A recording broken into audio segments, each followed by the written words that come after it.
धन्यवाद करना चाहता हूं जो कि आज हमारी प्रेस वार्ता है आज दिल्ली जम्मू कश्मीर संघर्ष समिति की। मेरे साथ मेरे भाई, मेरे बहन, मेरे साथी हैं, मेरे कंधे मेरे साथ बैठे हुए हैं, जो आशा वर्कर्स हैं, मिड डे मील कुक हैं, सफाई कर्मचारी हैं, लैंड डोनर्स हैं, मालिकम चौकीदार हैं।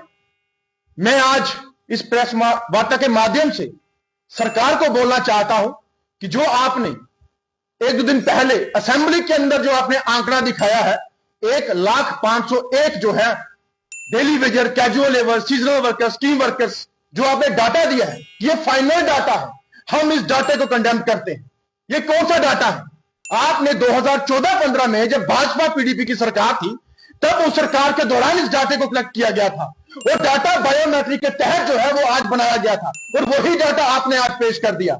अगर 20 साल पुराने आप लोगों को परमिट करना चाहते हो तो सुन लीजिए आंकड़ा। सबसे पहले मिड डे मील कुक जो स्कीम वर्कर्स हैं 30,000 की तादाद में, हमारे पुलिस डिपार्टमेंट के एसपीओस वो 34,000 की तादाद में, हमारी आशा वर्कर्स वो 13,000 की तादाद में, हमारे मालिकम चौकीदार वो 4500 हैं, हमारे जो एसबीएम के हैं वो भी 4500 हैं, हमारे उसके बाद लैंड डोनर्स हैं वो हजारों की तादाद में, हमारे उसके बाद सीपीडब्ल्यू वर्कर्स वो कम से कम 10-15 हजार वो हैं, और उसके बाद हमारे और भी जो लोग हैं बीडीजी वर्कर्स हैं, हमारे इरिगेशन डिपार्टमेंट के हैं, फ्लड कंट्रोल के हैं, हमारे आईटीआईपीएचई के हैं, हमारे हेल्थ विभाग के हैं, हमारे रेवेन्यू के हैं, हमारे एनवाईसी के हैं, हमारे सीजनल हैं।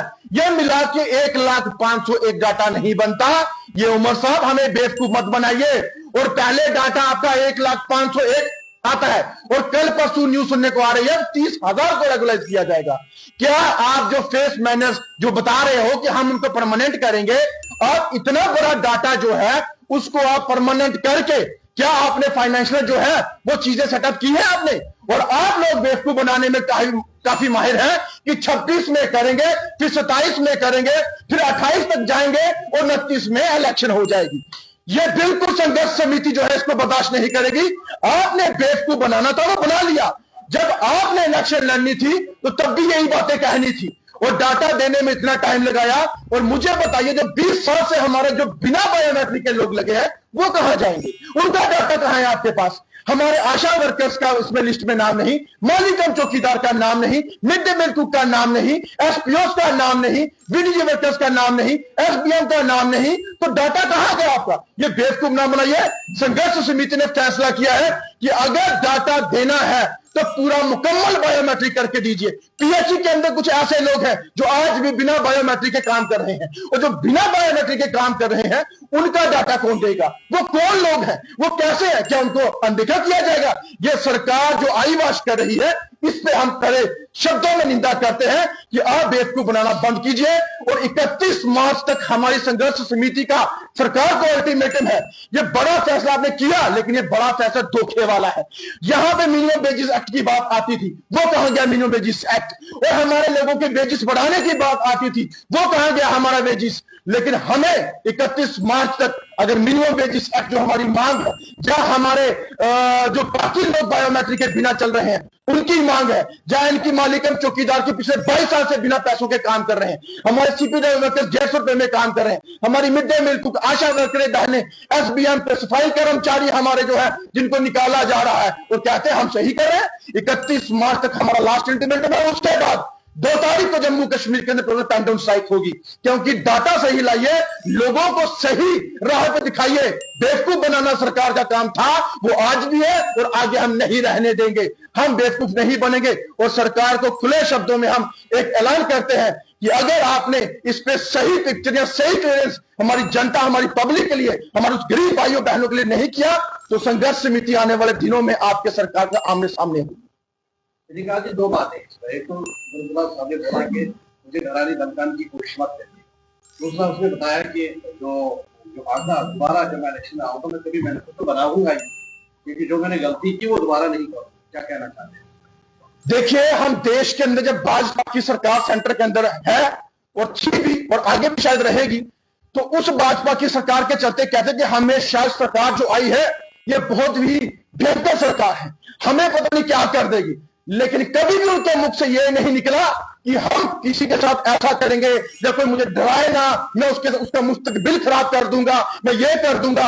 लेकिन आज उमर साहब के मुंह से निकली ये बात हमें काफी दुख होता है कि सीएम की कुर्सी पे बैठने से पहले आपका रवैया क्या था, और जब कुर्सी पे बैठ गए और अपनी मांगों के लिए हम रोड पे आ गए, जो आपने अपने उसमें मैनिफेस्टो में डाला था, जब उसका जवाब पूछने का वक्त आया, जब आपके उस बोर्ड के अधिकार का लेने का वक्त आया, इन गरीब भाइयों का हक लेने का वक्त आया, तो आपने बता दिया कि मुझे डराइए नहीं, धमकाइए नहीं, और आपका मुस्तकिल भी हम खराब करेंगे। आप कौन होते हैं खराब करने वाले? जनता ने बनाया है, जनता बताएगी कि मुस्तकबिल इनका खराब होगा या आपका होगा। आप सही पैमाने पे आ जाइए। हमारी मांग सिंपल है कि जिस किसी भी मुलाजमा जो लगे हुए हैं उनको मिनिमम वेजेस एक्ट के तहत पहले ले आइए, फिर आप कैटेगराइज उसको परमानेंट कीजिए, हमें उससे कोई आपत्ति नहीं है। लेकिन डराना धमकाना ये हम बताएंगे आगे आने वाले दिनों में, ये हमारा खुला चैलेंज है सरकार। श्रीकांत जी देखिए, हर डिपार्टमेंट का अपना प्लान होता है, प्लान के हिसाब से बजट भी बना रहे हैं। क्या ऐसी क्या बात है कि बहुत सारे डिपार्टमेंट है जिनको मुलाजिमों को तनख्वाह ही नहीं मिलता, 7-7, 8-9 महीने, क्या उनके जो हेड है वो जिम्मेदार है कि गवर्नमेंट ही जिम्मेदार है? देखिए, अभी जो गवर्नमेंट बनी है, मैं इसमें प्रशासन को भी जिम्मेदार ठहराता हूं और गवर्नमेंट को भी। गवर्नमेंट अगर मंत्री बनाती है, उनको डिपार्टमेंट देती है, तो उस मंत्री का फर्ज बनता है कि इस डिपार्टमेंट के अंदर कमी पेशी क्या है, किसको क्या मिल रहा है, किसको नहीं मिल रहा। इनको सैर सपाटे के लिए गाड़ियां नहीं दी, इनको सैर सपाटे के लिए पीए डीए टीए नहीं दिया, इनको दिया है वो गाड़ियां लोगों के लिए, मेरे उन गरीब उन मजलूम भाइयों के लिए जो इनके लिए मेहनत करते हैं, जो ग्राउंड लेवल पे काम करते हैं, जो अपना परिवार छोड़ के 24 घंटे इनके लिए जो है खिदमत में खड़े रहते हैं। और उन मंत्रियों की सरासर गलती है जो अगर आज नहीं आए हैं, निकालिए इनका डाटा, किसको पैसा नहीं मिल रहा, किसको वेजेस नहीं मिल रही, किसको कितना मिल रहा है, यह उनके ऊपर निर्भर करता है। अगर वो नहीं करेंगे तो मुझे लगता है कि शायद ये सरकार जो है हमें बेवकूफ बनाने का काम जो है वो बेवकूफी से करना। श्रीकांत जी, हर किसी डिपार्टमेंट में जो